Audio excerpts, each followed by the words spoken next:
Be ready, start. The opposite party filed the written statement denying the allegations, contending that after getting married they lived separately and did not live with his parents. Stop. The allegation of demand of dowry was denied, and the incident dated 24th March 2006 was also denied in the manner in which the appellant had alleged. Stop. According to the opposite party, the appellant went to her parents' place during Holi festival where she was pressurized not to go back to her husband's place, and when pressure was exerted, she consumed poison. Stop. The opposite party contended that when he was informed, he rushed and took the appellant to the hospital and got her admitted and took steps for her treatment. But after 2 days, the parents of the appellant took her away from the hospital while the opposite party had gone out to purchase medicines. Stop. In this regard, the opposite party sent a telegram to the SSP. Stop. It was also stated that during the course of mediation, the appellant's parents, in connivance with the police, forced the opposite party to consume poison at the police station, as a result of which he was hospitalized, and that the police lodged a first information report against him. Stop. It was also contended that the opposite party made efforts to bring the appellant back to his house, and when all efforts failed, he filed an application under Section 9 of the Hindu Marriage Act for restitution of conjugal rights. Stop.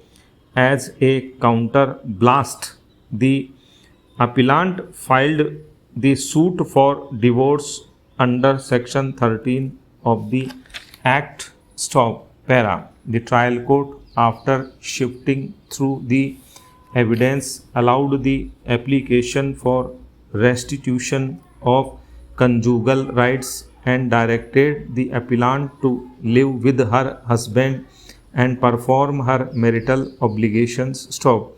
By another order, the trial court dismissed the suit for divorce. Stop.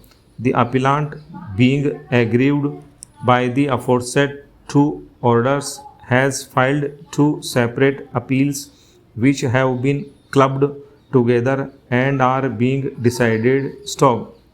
The trial court held that the parties had a love marriage and that they got married after running away from their parental home, and that the parents were not involved, and therefore the question of demand of dowry from the side of the husband's parents did not arise. Stop.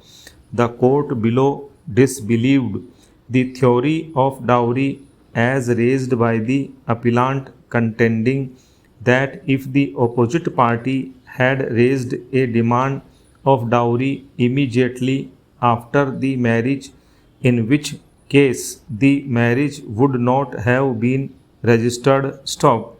The trial court further found that after marriage the couple were living separately and that the appellant was not living with her in-laws, inasmuch as the appellant could not remember the size of the room or the effects inside the room where she was staying, nor could she remember or recognize her sister-in-law and other members of her husband's family. Stop.